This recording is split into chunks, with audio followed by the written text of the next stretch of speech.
하나님 말씀 열왕기하 23장 31절에서 37절까지의 말씀입니다. 열왕기하 23장 31절에서 37절입니다.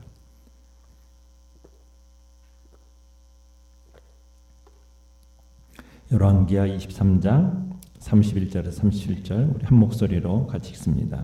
시작. 여호아하스가 왕이 될 때에 나이가 23세라 예루살렘에서 석 달간 다스리니라. 그의 어머니의 이름은 하무달이라 림나 예레미야의 딸이더라. 여호아하스가 그의 조상들의 모든 행위대로 여호와 보시기에 악을 행하였더니 바로 느고가 그를 하맛 땅 림나에 가두어 예루살렘에서 왕이 되지 못하게 하고 또 그 나라로 은 100달란트와 금 1달란트를 벌금으로 내게 하고 바로 느고가 요시아의 아들 엘리야김을 그의 아버지 요시아를 대신하여 왕으로 삼고 그의 이름을 고쳐 여호야김이라 하고 여호아하스는 애굽으로 잡아갔더니 그가 거기서 죽으니라. 여호야김이 은과 금을 바로에게 주니라. 그가 바로 느고의 명령대로 그에게 그 돈을 주기 위하여 나라에 부과돼 백성들 각 사람의 힘대로 액수를 정하고 은금을 징수하였더라.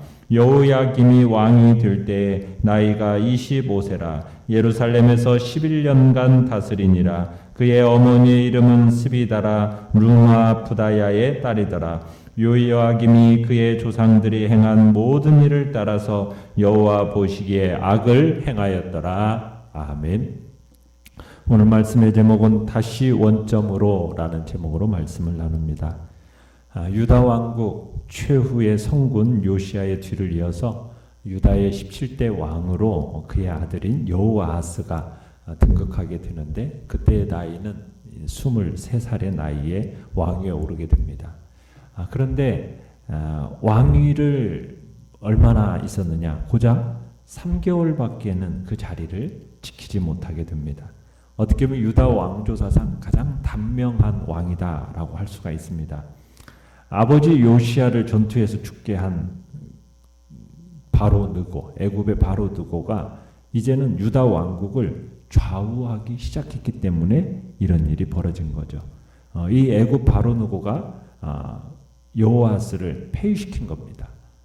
이 바로 느고가 왜 여호아스를 폐위시키고 볼모로 잡아갔는지에 대해서는 성경에 정확하게 이유를 말하고 있지는 않습니다. 그러나 성경 기자가 여호아스에게 그 원인이 있다라고 밝히고 있죠. 자, 내용관찰 문제 1번을 보시면 유다의 두 왕 여호아스와 여호야김에 대한 열왕기 기자의 공통된 평가는 무엇입니까? 자, 32절과 37절을 보시면은 여호아스나 여호야김이나 다 같이 조상의 행위대로 여호와 보시기에 악을 행하였다 이렇게 평가가 내려지고 있죠. 그러니까 어떻게 보면 유다의 고질적인 이 죄악상을 고발함으로써 이로 인해 유다의 멸망이 점차 임박하여 오고 있음을 보여주고 있는 겁니다. 여호아스는 참 그토록 몸부림치면서 나라를 거룩하게 개혁해냈던 그 아버지 요시아의 길을 따르지 않았습니다. 조상들의 악행만을 본받고 하나님의 진노를 사게 된 거죠. 참 3개월이라는 기간이 그가 얼마나 무슨 일을 했을까, 무슨 일을 얼마나 많이 했길래 이런 일이 일어났을까 의구심도 생기지만 그의 평소의 신앙과 삶의 자세를 이 평가에 포함시켰을 것으로 우리는 보는 겁니다. 여호야김도 마찬가지죠. 유다의 왕이 돼서 11년 동안 다스리게 되는데 그도 마찬가지로 여호와 하나님이 보시기에 악을 행하였다라는 동일한 평가가 내려지고 있습니다. 내용관찰 문제 2번을 보시면 애굽의 바로 느고가 유다에 행한 내정 간섭의 구체적인 내용은 무엇입니까? 자, 이 바로 느고가 무깃도에서 요시아를 죽인 후에 이제 유브라데 강가에서 이제 바벨론과의 전투를 마치고 돌아오면서 이제 이 유다를 향해서 진군에 들어온 겁니다. 여호아스를 즉위 3개월 만에 폐위시켜버리고 그리고 그를 인질로 애굽으로 끌어갑니다. 그리고는 그의 형인 엘리야김을 유다의 왕으로 세우게 되죠. 이제 유다의 18대 임금으로 세워지게 되는데 이 이름이 원래 무엇입니까? 요시아의 맏아들의 이름이 엘리야김이었어요. 그죠? 34절에 보면 엘리야김이었는데 이름을 바꿔버리죠. 뭘로 바꿨습니까? 여호야김으로 바꾸고서는 유다 왕으로 세우게 됩니다. 여기서 이름을 바꾼다라는 것은 어떤 새로운 신분, 새로운 정체성을 갖게 된다라는 의미인데 지금 바로 느고가 새로운 이름을 줄 만큼 유다에게 막강한 군주다라는 것을 암시시켜주면서 그에게 지금 이름을 받은 여호야김은 이제 그 이름을 지어준 느고에게 전적으로 충성해야 됨을 지금 얘기하고 있는 겁니다. 참 여호아스는 애굽으로 끌려가서 이제 그곳에서 일생을 마치고 그때부터 이제 유다는 자치권을 잃어버리게 되는 거나 마찬가지 상황에 처하게 되죠. 앞으로 누가 유다 왕으로 되든지 간에 어떻게 보면 이방 국가들에 의해서 결정되어지게 된 겁니다. 자, 그러면서 애굽의 바로 느고가 여호야김을 왕으로 세우면서 엄청난 액수의 벌금을 요구했어요. 어느 정도의 벌금입니까? 33절에 보시면 은 100달란트, 금 1달란트. 은 100달란트라고 하면은 약 3,400kg의 은이고요. 금 1달란트는 34kg의 금을 요구한 겁니다. 지금 약소국이 강대국에게 어떤 잘못을 저지른 경우에 배상하는 지금 배상금을 말하는데 아마도 요시아가 선왕이었던 요시아가 애굽을 대적한 데 대한 괘씸죄를 물어가지고 유다 왕국에 지금 이런 배상금을 요구한 걸로 보여집니다. 자, 영과 묵상 문제 3번을 보시면 왜 여호야김은 백성들에게 세금을 거두어 막대한 배상금으로 지불하면서까지 바로 느고의 명령에 순종했을까요? 지금 여호야김이 왕이 된 게 누구의 힘으로 왕이 된 겁니까? 애굽 바로 느고의 힘으로 왕이 된 처지였기 때문에 지금 바로 느고가 요구하는 대로 할 수밖에 없었던 겁니다. 아무리 배상금이 많다 한들 여호야김으로서는 거절할 수가 없었다는 거죠. 그래서 자신을 왕으로 세워준 이 애굽 바로 느고가 요구한 그 벌금을 마련하기 위해서 어떤 일을 벌이고 있습니까? 35절에 보면은 백성들에게 가혹한 세금을 징수하게 됩니다. 각 사람의 힘대로 액수를 정하게 하고 그 은금을 징수했다고 하죠. 그런데 이 여호야김이 이 정도만이 아니에요. 예레미야서에 가보면은 이 여호야김이 자신이 거쳐야 할 왕궁을 초호화판으로 건설하는 무모한 악행도 저질렀다고 그럽니다. 백성들을 착취하고 박해하고 경제적으로 지금 매우 어려운 상황 가운데서도 억울한 사람들의 피를 흘리면서까지 자신의 새 궁전을 지은 사람이 바로 여호야김이에요. 안 그래도 지금 숱한 유세의 침략과 수탈로 찌들려 있는 이 백성들의 고통, 그것을 정말 무시한 채, 그리고 기울어져가는 어떻게 보면 이 왕조의 암울한 이 운명 따위에는 안중도 없었던 사람이 바로 이 여호야김이었던 거죠. 거기다가 예루살렘의 멸망을 예언한 선지자 우리야조차도 죽여버립니다. 그러면서 하나님의 진노를 산 왕이 또 여호야김이에요. 그리고 하나님께서 에레미야를 통해서 말씀을 전해주면서 경고하시고 하나님의 말씀이 그 여호야김에 들려질 때 어떤 일을 합니까?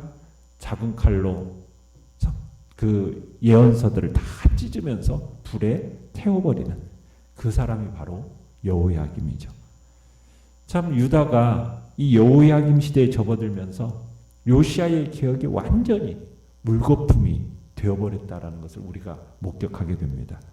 안 그래도 기울어져 가고 있는 국가의 수명을 이 여호야김의 이 11년의 기간이 더 재촉하게 되고 또 고통과 어두움의 시간이 되었던 것이 바로 이 여호야김의 시대다 우리가 볼 수 있는 겁니다.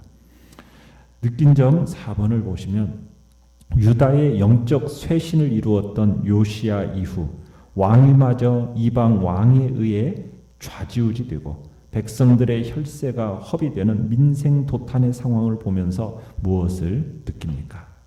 참 요시야의 개혁이 완전히 물거품이 되어서 다시 원점으로 돌아간 이 유다 상황을 살펴보면 너무나 안타까운 마음이 드는 겁니다. 여호아스, 여호야김, 어떻게 보면은 경건한 아버지 스라에서 성장한 거 아니겠습니까? 그런데 요시야로부터 신앙적인 경건함은 거의 받지 못했던 것 같아요. 요시야처럼 정말 하나님을 위하여서 자신을 헌신하고 온전히 말씀을 쫓아서 행한 사람도 없었지 않습니까? 그런데 그러한 그의 자녀들이 아버지의 경건한 신앙적인 영향력은 거의 받지 못했다. 참 이게 안타까운 노릇입니다. 참 여기서 우리는 부모가 그 자녀들에게 신앙을 유산으로 물려준다라는 것이 그렇게 쉬운 일은 아니구나. 결코 쉽지 않다라는 것을 다시 한번 보게 됩니다. 그러나 어쨌든 지금 여호야김은 충분히 훌륭한 인생을 살 수 있는 기회는 하나님이 주셨었어요. 왜요? 경건한 아버지를 만났다라는 사실 자체가 어떻게 보면 여호야김이 훌륭한 인생을 살 수 있는 충분한 기회였거든요. 그런데 여호야김은 자기에게 주어진 그 좋은 기회를 제대로 활용하지를 못한 겁니다. 어떻게 보면은 이 여호야김의 불행은 무엇입니까? 자기에게 주어진 기회를 그대로 흘려보낸 거예요. 거기서부터 시작된 겁니다. 그가 진짜 경건한 아버지를 본받아서 하나님을 구하고 말씀대로 살고자 힘썼더라면 참으로 비록 짧은 생이었지만 그 내용은 알차게 되었었을 거예요. 그런데 이 여호야김은 아버지의 길을 거부하고 악한 자들의 길을 쫓음으로 말미암아 결국에는 실패한 인생을 살게 되었다. 우리는 보게 되는 거죠. 우리는 또 여기서 볼 수 있는 게 뭐냐면 사람의 운명이라는 것은 하나님과의 관계가 어떠한가 이거에 따라서 전혀 다른 모양을 가지게 된다라는 것을 우리가 생각해 볼 수 있습니다. 여호아스, 여호야김 이들은 하나님과 어떤 관계였습니까? 이들은 하나님과 불화한 관계예요. 하나님과 불화한 관계 속에서는 아무리 노력하고 애써도요 성공적인 삶을 살 수가 없습니다. 비록 돈을 많이 벌고 뭐 또 훌륭한 지식인이 될 수도 있고 또 훌륭한 권자에 이렇게 높은 권자에 오를 수도 있죠. 그러나 그런 세상적인 성공이 궁극적인 성공은 아닙니다. 사람의 궁극적인 성공이 어디에 있습니까? 그가 구원에 이르느냐 여기에 달려있는 거거든요. 그런데 여호아스나 여호야김의 인생을 돌아보면 그들은 그 구원에 이르는 그 길에 이르지 못한 거예요.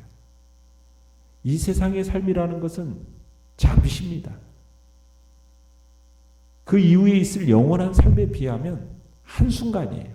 그렇지 않겠습니까? 영원에 비해서 100년이라는 시간은 얼마나 짧은 기간입니까? 그 짧은 한순간, 그 한순간의 성공이라고 할 수가 있겠습니까? 진짜 성공은 뭐예요? 영원한 성공을 거둬야 그게 진정한 성공이죠. 이 땅에서 잠시 누리는 그 성공이라는 것은 영원한 성공에 비하면 아무것도 아니라는 겁니다. 영원한 성공은 구원에 이르는 그 자의 몫이 되어지는 거죠. 이러한 성공을 결정하는 유일한 기준이 무엇이라고요? 하나님과의 바른 관계의 여부입니다. 인생에 있어서 하나님을 경외하고 그분을 뜻에 따라서 사는 것, 이것보다 중요하고 가치 있는 일은 없다라는 거죠. 우리는 늘 이 사실을 명심하면서 정말 하나님과 늘 바른 관계를 유지하기 위하여 우리 자신들을 힘써 드리는 것이 그것이 지혜로운 삶임을 오늘 본문 우리에게 또한 이야기하고 있는 겁니다. 결단과 적용 5번을 보시면 권력을 유지하고자 수단을 가리지 않으며 자기 배만 불리려 하는 모습을 버리고 진정으로 국민을 위한 이 나라 지도자들이 되도록 기도합시다. 신앙 집회나 훈련을 통해 이룬 영적 쇄신이 원점으로 돌아가지 않도록 어떻게 하겠습니까? 참 그렇게 힘써 개혁했던 요시아의 그 종교 개혁이 한순간에 다 물거품이 되어서 돌아가는 이 모습, 우리의 마음도 참으로 하나님 앞에서 헌신과 결단하겠다고 주님 앞에서 그렇게 했다가 순식간에 되돌아가 버리는 그런 어리석은 자리에 우리는 빠지지 않도록 우리 자신의 마음을 깨어 근신하면서 참으로 믿음으로 그 길을 가는 데 있어서 힘써서 우리 자신들을 드려야 될 것을 이 시간 다시 한번 결단하시길 바랍니다. 자, 오늘의 기도 같이 읽겠습니다. 시작. 어두운 곳에 희망의 빛을 비추는 제가 되며 국민을 자기 몸처럼 사랑하는 지도자들 되게 하소서. 아멘. 말씀을 생각하면서 기도하시고요. 연약한 우리의 지체들을 위해서 기도해 주시며 또 주께서 또 상을 당한 가족 위에 하나님의 위로가 있도록 위해서 기도해 주시고